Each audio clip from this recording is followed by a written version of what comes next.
Hello বন্ধুরা, তোমরা যে নিজের পিকচারটাকে শুধুমাত্র এক ক্লিকে এআই দিয়ে কিভাবে মডার্ন লুক নিয়ে আসবে সেই বিষয়ে আজকের ভিডিও। তো চলো বন্ধুরা, যাওয়া যাক ভিডিওতে। সর্বপ্রথম এরকম একটা ইন্টারফেস আসবে, এরপর ড্রাইভ ইনে ক্লিক করার পরে কন্টিনিউ করে যেতে হবে। তো দেখতে পাচ্ছ একটা প্রাইম মেম্বারশিপ চাইছে, তো সেটা আমি করব না, সেই কারণে উপরে ক্রসে ক্লিক করার পরে গেট স্টার্টে ক্লিক করতে হবে। এরপর তোমাকে গ্যালারিতে নিয়ে যাবে, সেখান থেকে একটি পিকচার চুজ করতে হবে। তো আমি এই পিকচারটি চুজ করে নিচ্ছি। এরপরে এখানে অনেক রকম এআই জেনারেটর রয়েছে, তোমার যেটা যেরকম ইচ্ছে সেরকম তুমি করতে পারো। এখানে কিছু এক্সাম্পল বা ফিল্টার রয়েছে, তো এখান থেকে তুমি চুজ করে নিতে পারো যেটা তোমার প্রয়োজন বা যেটা তোমার পছন্দ মতো মনে হচ্ছে। তো আমি দেখতেই পাচ্ছি এখানে আমার যেটা পছন্দ, আমার এই ফটোর সঙ্গে যেটা শ্যুট করবে, তো সেইটা আমি এখানে তৈরি করব।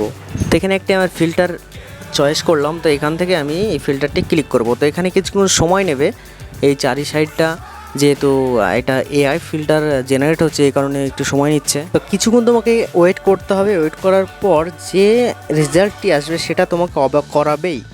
এবার দেখতে পাচ্ছ আমার সামনে একটি রেজাল্ট বেরিয়ে আসলো পিকচারের, যে চুলের ওপর দিকটা সব দিক বিচার করলে দেখতে পাচ্ছ পুরো ফটোটা চেঞ্জ হয়ে গেছে, কিন্তু নিজের যে এই যে মুখের যে চেহারাটা সেটা একই রয়েছে। তো বন্ধুরা, এবার তোমরা এখানে ডাউনলোডে ক্লিক করে ফটোটা গ্যালারিতে সেভ করে নিতে পারো।